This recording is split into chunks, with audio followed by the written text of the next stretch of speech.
লোকটা ভূতপ্রেত বা আত্মায় একদমই বিশ্বাস করে না, অথচ ঘোস্ট হান্টারের দলে নাম লিখিয়েছে। ঘোস্ট খুঁজতে খুঁজতে একসময় তার মুখোমুখি হয় এক পিশাচিনীর, যে কিনা ছোটবেলা থেকেই তাকে মারার ফোন দিয়ে আটে আসছে। ছেলেটা এমন কি করেছে যার জন্য পিশাচিনী কিছুতেই তার পিছু ছাড়ে না? সেটা জানতে আজকের এক্সপ্লেনেশনটা শেষ পর্যন্ত দেখতে হবে। কথা না বাড়িয়ে চল শুরু করি মুভির গল্পটা। গল্পের শুরুতে ভয়েস ওভারে শোনা যায়, আগের দিনে মানুষ তাদের ধন সম্পদ ঠিকমতো রাখতে পারত না, ডাকাতরা লুট করে নিয়ে যেত। তখন তো ব্যাংকের ব্যবস্থা ছিল না, তাই সবাই মাটির নিচে গর্ত করে ধন সম্পদ লুকাত। তবুও কাজ হতো না, ডাকাতরা মাটি খুঁড়ে সেগুলো বের করে নিত। নিজের সম্পদ বাঁচাতে অনেকে তখন তন্ত্রমন্ত্রের শরণাপন্ন হতো। এর মধ্যে ছিল পিশাচ বন্ধন, সবচেয়ে ভয়ঙ্কর তন্ত্র। এতে মানুষের বলিদান লাগে। এই বলিদান দিয়েই নাকি পিশাচ ধন সম্পদ পাহারা দেয়, ফেরত দেয়। এই সব রীতিনীতি গল্পের গ্রামেও চলে আসছে। এখান থেকেই শুরু মূল কাহিনী। এক দম্পতি রাতে ঘুমাচ্ছিল। হঠাৎ স্ত্রী পানি খেতে উঠে রান্নাঘরে যায়। রান্নাঘরে গিয়ে দেখে তার সামনে একের পর এক স্বর্ণমুদ্রা পড়ছে। সামনে এগিয়ে দেখে কারা যেন ধন সম্পদের ওপর বসে আছে। তখনই ঘুম ভেঙে যায়। স্বপ্ন ছিল পুরোটা। এই ধরনের স্বপ্ন সে প্রায়ই দেখে, তাই তার স্বামী এক পূজারীকে ডাকে। সব শুনে পূজারী বলে, এই বাড়িতে বাস্তুদোষ আছে, পূজা করতে হবে। স্বামী বলে, এটা তো আমাদের পূর্বপুরুষদের বাড়ি, তাদের তো কিছু হয়নি। তবুও পূজারী পূজা করতে বলে। পূজা হয়। পূজা শেষ হলে পূজারী বলে, আজ রাতে এখানেই থাকব। রাতে সে হঠাৎ এক মহিলার বিকট হাসি শোনে। ভয়ে ঘুম ভেঙে যায়। পালাতে গেলে দম্পতি জিজ্ঞেস করে, কি হয়েছে? পূজারী জানায়, এই বাড়িতে ভয়ঙ্কর কিছু আছে। এখানে যারা থাকবে তারা মরবে। যত তাড়াতাড়ি সম্ভব বাড়ি ছেড়ে যেতে বলে। এরপর পূজারী চলে যায়। তারপর বাড়িতে রক্ত আর কারো লাশ দেখা যায়, কিন্তু সব স্পষ্টভাবে দেখানো হয় না। এবার গল্প চলে আসে মানিশ শর্মা নামে এক ঘোস্ট হান্টারের কাছে। তিনি এক কনফারেন্সে ঘোস্ট নিয়ে কথা বলেন। ভূত প্রেত আসলে এক ধরনের এনার্জি, নেগেটিভও আছে, পজিটিভও আছে। আত্মা ছায়ার মতো এসে পরিচিত মানুষের রূপ নেয়। দর্শকদের মধ্যে থেকে একজন আবার তার কথাগুলো রিপিট করে। এরপর মানিশ জিজ্ঞেস করে, কে কে ভূতে বিশ্বাস করেন? সবাই দাঁড়ায়, শুধু একজন বসে থাকে, শিবা। সে বলে, ভূত দেখাতে পারলে তবেই বিশ্বাস করব। মানিশ তাকে মঞ্চে ডাকে ভূতের অস্তিত্ব দেখানোর জন্য কিছু যন্ত্র বের করে। শিবার নিজের হাতে যন্ত্রগুলো পরীক্ষা করে। মানিশ বলে, তুমি তো ঘোস্ট হান্টার, তবুও বিশ্বাস করো না কেন? শিবা সরাসরি জানায়, ভূত নেই তাই বিশ্বাস করি না। এবার ফ্ল্যাশব্যাক সিন। ছোটবেলায় শিবা তার বন্ধুকে নিয়ে সাইকেল চালিয়ে যাচ্ছিল। এক গাছের সামনে সবাই বলে, ওখানে ভূত আছে। বন্ধুটি ভয় পেয়ে যায়। গাছের সামনে এসে সে চিৎকার করে, জ্ঞান হারায় আর মারা যায়। লোকজন বলে ভূতেই মেরেছে। বড় হয়ে শিবা যখন গল্পটা বলে, সবাই জিজ্ঞেস করে, ভূতই কি মেরেছিল? শিবা বলে, না, সে ভয়ে মারা গিয়েছিল। যদি ভূতই থাকতো তাহলে আমাকেও তো মারত। আমি তো বহুবার গাছটার সামনে গিয়েছি। কেউ দেখে শিবার হাতে রক্ষার সুতো বাঁধা। বলে, ভূতে বিশ্বাস করো না, তবু হাতে সুতো কেন? শিবা হাসে, বলে, মা পরিয়ে দিয়েছে, মায়ের সম্মানে পড়ে আছি। এসব শুনে অনেকে বলে, একদিন নিশ্চয়ই ভূতকে দেখতে পাবে, শুভকামনা রইল। এরপর দেখা যায় শিবা থার্মাল ক্যামেরা, ইলেকট্রোম্যাগনেটিক যন্ত্রপাতি নিয়ে ভূত খুঁজছে। সঙ্গে আছে বন্ধু আর বন্ধুর গার্লফ্রেন্ড। তিনজন মিলে বহু জায়গায় যায়, কিন্তু কোথাও ভূতের দেখা পায় না। শিবার মা জানেই না ছেলে এসব করছে, কারণ শিবা ভালো চাকরি করে। সেদিন অফিস শেষে বাড়ি ফিরে ঘুমিয়ে পড়ে। হঠাৎ উঠে দেখে কেউ একজন একটা বাচ্চাকে মারার চেষ্টা করছে। আসলে সবই স্বপ্ন। ঘুম ভেঙে বন্ধুকে ফোন করে। বন্ধু বলে, ভূত নিয়ে এত গবেষণা করছিস তাই এসব দেখছিস, এবার বাদ দে। শিবা রাজি হয়, কিন্তু পরদিন বন্ধুকে নিয়ে এক বাড়িতে গিয়ে একটা মেয়ের ছায়া দেখে। দুজনেই মেয়েটির পেছনে ছোটে। মেয়েটি শিবার সামনে এসে হঠাৎ স্প্রে করে আর একটা মূর্তি নিয়ে পালায়। পরের দিন শিবার মা এক বিখ্যাত পূজারীর সঙ্গে দেখা করতে মন্দিরে যায়, কিন্তু দেখা হয় না। তখন আগের দিনের সেই মেয়েটির নাম সিতারা শিবার মাকে পূজারীর সঙ্গে দেখা করাতে সাহায্য করে। শিবা মা তাই সিতারার সঙ্গে ছেলের পরিচয় করিয়ে দেয়। শিবা সিতারাকে দেখেই চিনে ফেলে। আগের রাতেই তো ওকে দেখেছিল, তাই একটা কোনায় বসে সরাসরি প্রশ্ন করে, আপনি ওই বাড়িতে কি করছিলেন? সিতারা বলে, আমি আর্কিওলজি নিয়ে রিসার্চ করি। ওই বাড়িতে একটা পুরনো মূর্তি ছিল, সেটাই নিতে গিয়েছিলাম, কিন্তু ওখানে গিয়ে দুজন বাধা দেয়। তখন ভাবলাম আপনি ওদের দলের কেউ, তাই স্প্রে মেরে চলে আসি। সবটা খুলে বলার পর সিতারা এবার শিবাকে পাল্টা জিজ্ঞেস করে, আপনি সেখানে কি করছিলেন? শিবা হাসে, আমি ঘোস্ট হান্টার, ভূতের খোঁজে বেরিয়েছিলাম। এতক্ষণে সিতারা মজা করে, আপনি আমাকে ভূত ভাবেননি তো? শিবা জানায়, আমি আসলে ভূতে বিশ্বাসই করি না, আর আপনার ব্যাপারটা বুঝে গিয়েছিলাম। শিবা আরও বলে, আমি যে ভূতের খোঁজে বেরিয়েছি, মাকে যেন কিছু জানাবেন না, উনি এসব কিছুই জানেন না। এরপর দুজনের আরও কয়েকবার দেখা হয়, বন্ধুত্ব জমে ওঠে। একদিন শিবা, সিতারা আর শিবার বন্ধু মিলে একটা পুরনো বাড়িতে ভূত খুঁজতে যায়, কিন্তু পুলিশের টহলের জন্য শেষ পর্যন্ত আর থাকা হয় না। সবাই বাড়ি ফিরে আসে। এদিকে শিবার বন্ধু জানায় তার গার্লফ্রেন্ডের বাবা বিয়েতে রাজি হয়েছে। শিবা শুনে খুব খুশি হয়। সেই রাতেই শিবা আবারও সেই অদ্ভুত স্বপ্নটা দেখে, এবার কিছুটা অবাকও হয়। পরদিন খবরে জানতে পারে মানিশ শর্মার অ্যাসিস্ট্যান্ট রহস্যজনকভাবে মারা গেছে। শিবা দেরি না করে সিতারাকে নিয়ে মানিশ শর্মার অফিসে পৌঁছায়। সরাসরি জানতে চায় অ্যাসিস্ট্যান্টের মৃত্যু কিভাবে হলো। মানিশ জানায়, আমি এক তান্ত্রিককে নিয়ে এক গ্রামে গিয়েছিলাম স্বর্ণের কলস উদ্ধারে, তারপরই এই ঘটনা ঘটে। শুনেছি ওই স্বর্ণের কলসগুলো এক পিশাচ পাহারা দেয়, বলিদান দিতে হয়, কখনো জানোয়ার কখনো মানুষকেও। শুনে শিবা গ্রামটার ঠিকানা চায়, কিন্তু মানিশ দিতে চায় না। জানায় জায়গাটা খুবই বিপজ্জনক, তোমাকে বিপদে ফেলতে চায় না। সিতারা শিবাকে বলে, তুমি কি সত্যি ওখানে যাওয়ার কথা ভাবছো? শুনেছি ওখানে অনেক বিপদ, যাওয়ার দরকার নেই। শিবা একটা হাসি দিয়ে বলে, ঠিক আছে, যাব না। সিতারা সন্দেহ করে, তুমি কি আমাকেও তোমার বন্ধুর মতো মিথ্যা আশ্বাস দিচ্ছ? শিবা এবার একটু গম্ভীর হয়ে বলে, না, সত্যিই যাব না। তারপর সে চলে যায় বন্ধুর ব্যাচেলের পার্টিতে। অনেক আড্ডা, নাচ, গান হয়। সেই পার্টির মাঝেই মনীষ শর্মার আরেকজন অ্যাসিস্ট্যান্ট ফোন করে। ও বলে, আমি সেই গ্রামে যাচ্ছি, চাইলে আমার সাথে যেতে পারো, তবে বেশি টাকা লাগবে। শিবা রাজি হয়ে যায়। সেদিন রাতেই আবার সেই অদ্ভুত স্বপ্ন। এবার দেখে একজন বাচ্চাকে কোলে নিয়ে আছে। ঘুম ভেঙে যায়। পরের দিন ঠিকানা নিয়ে অ্যাসিস্ট্যান্টের সাথে সেই গ্রামে রওনা দেয়। এই সময় পূজারি কিছু একটা আঁচ পায় শিবার ব্যাপারে, তাই সিতারাকে ফোন করে ডাকে। অন্যদিকে গভীর রাতে শিবার বোন বিভেশ থেকে মা বাবাকে ফোন করে তার সার্টিফিকেটের পিডিএফ চায়। মা বাবা উঠে সার্টিফিকেট খুঁজতে শুরু করে। মা রান্নাঘরে গিয়ে চা বানাতে যায়। সিতারা পূজারির কাছে গেলে পূজারি জানায়, তুমি যে শিবার কুণ্ডলী আমাকে দিয়েছিলে, ভালো করে দেখেছি। শিবার জীবনে মৃত্যুর ছায়া আছে। ও ধীরে ধীরে মৃত্যুর দিকে এগিয়ে যাচ্ছে। শুধু তাই না, ওর সাথে যারা মিশবে তাদেরও বিপদ আছে, তাই ওর সাথে বিয়েটা ঠিক হবে না। এসব শুনে সিতারা পুরোপুরি ভেঙে পড়ে। ওদিকে শিবা গ্রামে পৌঁছে যায়। তান্ত্রিকরা স্বর্ণের কলস তোলার জন্য তন্ত্র করছে। শিবা চুপচাপ ইলেকট্রোম্যাগনেটিক মেশিন দিয়ে সিগন্যাল খোঁজে। তখনই তান্ত্রিকরা মাটি খোঁড়ার নির্দেশ দেয়। এমন সময় দেখি একটা মেয়ে, আসলে পিশাচ, একটা গর্জন দেয়। মুহূর্তেই আগুন জ্বলে ওঠে। তান্ত্রিকরা তবুও মাটি খোঁড়া বন্ধ করতে যায় না। ওদিকে শিবার বাবা সার্টিফিকেট খুঁজতে খুঁজতে টুল থেকে পড়ে যায়। মা চা বানাতে গেলে গ্যাস সিলিন্ডার ফেটে যায়। এই সময় সিতারা ফোন করে। শিবা প্রথমে ফোন ধরে না, বারবার দিলে অবশেষে ধরে। ফোন ধরতেই মায়ের অ্যাক্সিডেন্টের কথা শুনে সব ফেলে বাড়ি ফিরে আসে। বাড়িতে গিয়ে বাবা বলে, সিলিন্ডারে গ্যাস কম ছিল, তাই তোর মা বেঁচে গেছে, না হলে বড় দুর্ঘটনা হতো। সিতারা আবার জিজ্ঞেস করে, তুমি কোথায় গিয়েছিলে? শিবা মিথ্যে বলে, অফিসে গিয়েছিলাম। সিতারা জানায়, আমি তোমার বন্ধুর কাছে শুনেছি তুমি সেখানে যাওনি, তুমি ওই গ্রামেই গিয়েছিলে, তাই না? আমি বারবার বারণ করেছিলাম, কেন গেলে? শিবা সব খুলে বলতে যাবে, তখনই বন্ধু ফোন করে জানায়, ভাবছিলাম তুই ওই গ্রামে গিয়েছিস, কিন্তু ওখানে ভয়াবহ দুর্ঘটনা ঘটেছে। এরপর বন্ধু হোয়াটসঅ্যাপে একটা লিঙ্ক পাঠিয়ে দেয়। শিবা সেটা প্লে করতেই সবাই তান্ত্রিক সহ মরে গেছে। এটা দেখে শিবা বলে, আমি আসার পরেই এসব হলো, আমি থাকলে নিজের চোখে রহস্যটা দেখতে পেতাম। সিতারা একগাল হেসে বলে, তুমি তাহলে ওই গ্রামেই গিয়েছিলে? ভাবছো তোমার পেরেন্টস জানলে কি হবে? ঠিক তখনই শিবার বাবা সব শুনে আফসোস করতে থাকেন। সারা জীবন যেসব ঝামেলা থেকে ছেলেকে দূরে রেখেছেন সেগুলোতেই সে জড়িয়ে পড়েছে। গ্রামেও গিয়েছে। বাবা মা দুজনেই কান্না শুরু করেন। শিবা তো পুরো অবাক, জিজ্ঞেস করে, কি হয়েছে? বাবা রেগে যান, কিছু একটা আগুনে ছুঁড়ে মারেন, পর্দায় আগুন ধরে যায়। শিবা কাছে পাওয়া চা দিয়ে আগুন নেভানোর চেষ্টা করে দেখে একটা ফ্যামিলি ফটো দিয়ে আগুন নেভাচ্ছে। ওই ফটোতে কয়েকজন বাচ্চা সহ আছে।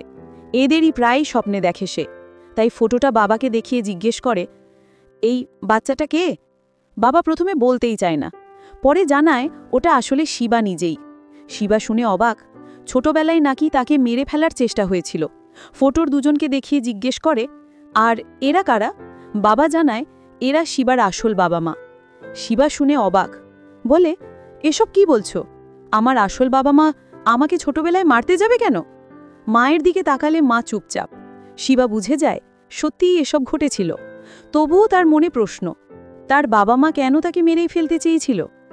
এ পর্যায়ে পালিত বাবা পুরো ঘটনা খুলে বলে, জানায় শিবার আসল বাবা ভাসু আর মা তার নিজের ভাই ভাবি। অনেক বছর চেষ্টার পরও তাদের সন্তান হচ্ছিল না। অনেক মন্দিরে ঘুরে প্রার্থনা করার পর দেবী প্রেগন্যান্ট হয়। খবরটা পেয়ে পুরো পরিবারে উৎসব শুরু হয়। সেখানেই আসে সেই সিনেমার শুরুতে দেখা দম্পতি বলরাজ আর শুভা, যারা শিবার মামামামি। শুভা তখনও স্বর্ণের স্বপ্নে ডুবে। সে এক বড় তান্ত্রিকের কাছে যায়। তান্ত্রিক শুভাকে বলে, তোমার পেটে স্বর্ণের কলস আছে, কালো কাপড় পরে রাখলে স্বর্ণ পেয়ে যাবে। স্বর্ণের কথা শুনেই শুভা পাগল হয়ে যায়। বলরাজ সাবধান করে, এসবে ঝুঁকিস না, বিপদ হবে। কিন্তু শুভা তো তখনই লোভে পড়ে গেছে, বলে, আমাকে বাধা দিলে তোমাকেও মেরে ফেলব। তান্ত্রিকের কথা মতো সব রিচুয়াল শেষ হলে সে জানায় স্বর্ণ এই বাড়িতেই আছে। কোথায় আছে তা কেবল নীল চোখ আর রক্ত মানে নিজেদের পরিবারের কেউ দেখাতে পারবে। নীল চোখ মানে দেবী, এটা শুভা জানে। তাই বলরাজকে দিয়ে দেবীকে বাড়িতে আনাতে বলে। দেবী তখন 8 মাসের প্রেগনেন্ট। শুভা জানায়, অনেক দিন আগে থেকেই তোমার বাচ্চার ব্যাপারে পুরোহিতের সাথে কথা বলেছিলাম। উনি বলেছেন এখানে জন্ম নিলে বিপদ হবে, বিপদ কাটাতে হলে নিজের বাড়িতে এসে একা পুজো করতে হবে। এসব শুনে ভাসু আর দেবী চিন্তায় পড়ে যায়। বলরাজ আর শুভা নিশ্চিন্ত দেয়, বাড়িতে সব ব্যবস্থা আছে, পুরোহিত আছে। তারা দেবীকে শ্বশুরবাড়ি নিয়ে আসে। গিয়ে দেখে তান্ত্রিকই পুরোহিত সেজেছে। দেবী শাড়ি বদলে পুরোহিতের সামনে বসে। রিচুয়াল শুরু হয়। এক পর্যায়ে দেবী আর শুভার চোখে তাদের স্বামীরা এক ধরনের তেল লাগিয়ে দেয়। তারপর তান্ত্রিক দেবীকে চোখ খুলে দেখতে বলে, কি দেখছ? দেবী জানায় স্বর্ণের থলে। তান্ত্রিক খুশি হয়। বলরাজকে নির্দিষ্ট জায়গায় গিয়ে কুমড়ো ভাঙতে বলে। বলরাজ ভাঙা মাত্র দেবীর প্রসব ব্যথা শুরু হয়। ভাসু দেবীকে সামলাতে ব্যস্ত। তান্ত্রিক বলরাজকে নির্দেশ দেয় ওখানেই মুরগি বলিদান দিতে হবে। বলিদান হতেই দেবীর যন্ত্রণা আরও বেড়ে যায়। এবার তান্ত্রিক শুভাকে চোখ খুলে দেখতে বলে, ওদিকে কি দেখছ? শুভা বলে, 4টে আত্মা রক্ত খাচ্ছে। তান্ত্রিক জানায় ওখানেও স্বর্ণ আছে। বলরাজকে খুঁড়তে নির্দেশ দেয়। সে খোঁড়া শুরু করে। দেবীর যন্ত্রণা বাড়তেই থাকে। ভাসু সাহায্য চায় বলরাজের কাছে, কিন্তু বলরাজ তখনও ব্যস্ত। বাধ্য হয়ে ভাসুই ডাক্তার আনতে বাইরে যায়। এদিকে তান্ত্রিক বলে আরও বলিদান লাগবে। এবার ছাগল বলিদানের কথা বলে। বলরাজ সেটাও দেয়। তান্ত্রিক শুভাকে জিজ্ঞেস করল কি দেখছে সে। শুভা জানালো 6 হাতবালা একটা অদ্ভুত মেয়ে মানুষ এসেছে। এক হাতে মাথার খুলি, এক হাতে রক্ত রাখার পাত্র, আর বাকি হাতগুলোতেও নানা পাত্র। তখন তান্ত্রিক খুশি হয়ে বলল, ধন পিশাচিনী হাজির হয়েছে, ওই তো ধনের পাহাড়েদার। ঠিক তখনই দাইমা ভাসনী এসে দেবীর ডেলিভারির চেষ্টা ওখানেই করে। হঠাৎ শুভা পিশাচিনীর হয়ে কথা বলা শুরু করল। পিশাচিনী বলল, আরও বলিদান চাই, শুধু এটাই যথেষ্ট না। তান্ত্রিক এবার বলরাজকে বলল, একটা মহিষ বলিদান দিতে হবে। বলল, বলিদান না দিলে সবাই মারা যাবে। বলরাজ মহিষ বলিদান দিল। রক্ত খেয়েও পিশাচিনী বলল, তার খিদে মেটেনি, আরও বলিদান চাই। ঠিক তখনই দেবী আর ভাসুর কোলে জন্ম নিল এক পুত্র। তান্ত্রিক বুঝে গেল এবার পিশাচিনী মানুষের বলিদান চাইছে। সে বলরাজকে আদেশ দিল ওই নবজাতককে বলিদান দিতে। বলরাজ গেল ভাসু দেবীর কাছে, বলল, যদি বাচ্চাকে বলিদান দেই তাহলে আমাদের ভোগান্তি কাটবে আর অনেক স্বর্ণ পাব। ভাসু শুনে তো খেপে গেল, বলল, স্বর্ণের লোভে আমার সদ্য জন্মানো সন্তানকে বলিদান দিবি? বলরাজ বলল, ব্যাপারটা তেমন না, বলিদান না দিলে সবাই মারা যাবে। বলেই বাচ্চা কেড়ে নিতে গেলে ভাসু দেবী আর সন্তানকে নিয়ে পালিয়ে গেল। তান্ত্রিক জানালো রিচুয়াল এখনো শেষ না, পিশাচিনী বলিদান চাই। সে রেগে গিয়ে নিজ হাতে বলরাজকে মেরে ফেলল, এরপর শুভাকেও। তবুও পিশাচিনী থামল না, আরও বলিদান চাইতে লাগল। শেষ পর্যন্ত তান্ত্রিক নিজেই বলিদান দিল। তাতেও কিছু হলো না, পিশাচিনীর ক্ষুধা থামে না। একে একে গ্রামের সবাইকে মেরে ফেলল। গ্রামের অনেকেই ভয় পালিয়ে গেল। এভাবে 6 মাস কেটে গেল। ভাসু আর দেবীর সন্তান একটু বড় হলো। একদিন হুট করে পিশাচিনী হাজির হলো দেবীর সামনে। দেবী পাগলের মতো ছুরি নিয়ে ছুটে গেল নিজের সন্তানকে মারতে। শেষ মুহূর্তে ভাসু এসে তাকে বাধা দিল। দেবী নিজেও বুঝতে পারছিল না সে কি করতে যাচ্ছিল। পরে বুঝে নিজের বাচ্চাকে মারতে যাচ্ছিল বলে আত্মহত্যার চেষ্টা করল। তাও ভাসু আটকায়। কিছুদিন পর ভাসুর সামনেও পিশাচিনী এসে দাঁড়ালো। এবার ভাসু ছুটল বাচ্চাকে মারতে। দেবী এসে আটকাল। তখন দুজনেই বুঝতে পারল বেঁচে থাকলে সন্তানের জন্য বিপদ। অবশেষে তারা নিজেদের আগুনে ঝলসে দিল, সন্তানের জীবন বাঁচালো। এখানেই শিবার চাচা গল্পটা শেষ করল। আরও জানালো, যেই গ্রাম থেকে তোকে দূরে রাখা হয়েছিল সেই গ্রামেই তুই ফিরে এসেছিস। বাবা মায়ের আত্মত্যাগের কথা মাথায় রেখি এবার নিজেকে বাঁচা। সব শুনে শিবা হতবাক। কিন্তু পিশাচিনী কেন শুধু শিবাকেই চায়? হয়তো সামনে গিয়ে সব বুঝবে। এবার বন্ধু আর সিতারাকে নিয়ে মা বাবার বাড়িতে গেল শিবা। মেশিন অন করল, বলল, মাম্মি, পাপা, যদি এখানেই থাকো সিগন্যাল দাও। মেশিনে সত্যিই সিগন্যাল পেল। এমনকি মা বাবার আত্মা অনুভবও করতে পারল। শিবা খুবই আবেগপ্রবণ হয়ে পড়ল। যে কিনা কখনো ভূতপ্রেত বিশ্বাস করত না, সে এখন নিজের বাবা মার আত্মা অনুভব করল। সবাই গেল পূজারীর কাছে। পূজারী জানালো, ধন পিশাচিনী শিবার পিছু নিয়েছে। কারণ পিশাচবন্ধন যখন ছিঁড়েছিল তখন শিবা মায়ের গর্ভে থাকলেও ওকে টার্গেট করে, অনেকবার বিভিন্ন রূপে শিবাকে মারার চেষ্টা করেছে। শিবা বলল, একবার ট্রাক অ্যাক্সিডেন্টেও মরতে মরতে বেঁচেছিলাম, ওই দিন সিতারা ফোন না দিলে আমিও শেষ হয়ে যেতাম। পূজারী জানালো, আসলে মৃত বাবা মায়ে বারবার শিবাকে বাঁচিয়েছে, তারা মারা যাওয়ার পরেও চেষ্টা করছে। যতদিন না শিবা পুরোপুরি সুরক্ষিত, তাদের আত্মার শান্তি পাবে না। কিন্তু এত বছর ধরে পিশাচিনী আরও শক্তি পেয়েছে, বাবা মায়ের রক্ষাকবচও এখন আর কাজে দেবে না। এসব শুনে শিবা বলল, তাহলে পিশাচিনীকে হারাবো কিভাবে? পূজারী বলল, আগামী পূর্ণিমায় একাই লড়তে হবে ওর সঙ্গে। এরপর শিবা মানিশ শর্মার কাছে গিয়ে বলল, আত্মা সত্যিই আছে, আমার ধারণা ভুল ছিল। তারপর আবার পূজারীর কাছে ফিরে গেল। এবার পূজারী শিবাকে শিবের একটা বই দিল, সঙ্গে 8টা শিবলিঙ্গ দিয়ে কৌশল শেখালো। শিবা বাড়ি ফিরে একটা টেসলা কয়েল চালু করল। এটাতে কোনো তার ছাড়াই একটার সঙ্গে আরেকটার বিদ্যুৎ সংযোগ হয়। শিবা এই টেসলা কয়েলকে ধরে নিল পজিটিভ এনার্জি আর পিশাচিনী নেগেটিভ। 8টা টেসলা কয়েলের শিবলিঙ্গ দিয়ে কিভাবে পিশাচিনীকে হারানো যায় তার ডেমো দেখালো সিতারা আর বন্ধুকে। পালিত মা দেখে শিবাকে বলল, তুই ওই বাড়িতে যাবি না। দরজা লাগিয়ে ভেতরে ঢুকে গেল। শিবা অনেকক্ষণ দরজায় দাঁড়িয়ে নক করল। অবশেষে তার পালিত বাবা মা দরজা খুলল। শিবা সোজা জানিয়ে দিল, আমি আর ওই বাড়িতে ফিরব না। আমার মা বাবা মরে গিয়েও শান্তি পাচ্ছে না। আমি চাই তাদের আত্মা মুক্তি পাক। তার পালিত বাবা মা মানে চাচা চাচি পূজারের কাছে এসে বলল, শিবা আমাদের নিজের ছেলে না হলেও আমরা ওকে নিজের ছেলের থেকেও বেশি ভালোবাসি। এত বছর ধরে ওকে মানুষ করেছি, এখন এই সময়ে ওকে নিয়ে খুব দুশ্চিন্তা হচ্ছে। পূজারী এসব নিয়ে মাথা ঘামাতে মানা করল, বলল, দেখা যাবে, যা হবার হবে। ততক্ষণে পূর্ণিমা এসে গেল। সবাই মিলে ওই বাড়িতে হাজির হলো। মানিশ শর্মা আগেভাগেই ঘরের মধ্যে ক্যামেরা আর মেশিন সেট করল। নির্দিষ্ট একটা জায়গায় পিশাচিনীর জন্য আসন বানিয়ে সেটের পাশে 8টা টেসলা কয়েলের শিবলিঙ্গ বসানোর দাগ টেনে দিল। বাইরে শিবা নিজের প্রস্তুতি নিচ্ছিল। পূজারী এসে বলল, আজ পূর্ণিমা, আবার আজই চন্দ্রগ্রহণ, কাজটা আজই শেষ করতে হবে। শিবা ঘরে ঢুকে ঠিক জায়গায় 3টে শিবলিঙ্গ বসাতেই হঠাৎ একটা ভারী জিনিস এসে ওর গায়ে পড়ল। একটু আহত হলো, কিন্তু এটা নাকি ওদের কাছে সাধারণ ব্যাপার। এরপর 7টা শিবলিঙ্গ বসানোর সময় পিশাচিনী এসে হাজির হলো। শুরু হলো শিবা আর পিশাচিনীর লড়াই। পিশাচিনী শিবার মামা মামিকেও ডেকে আনল। শিবা ওদের সঙ্গেও লড়ল। একসময় পিশাচিনী শিবাকে বশ করে ফেলে।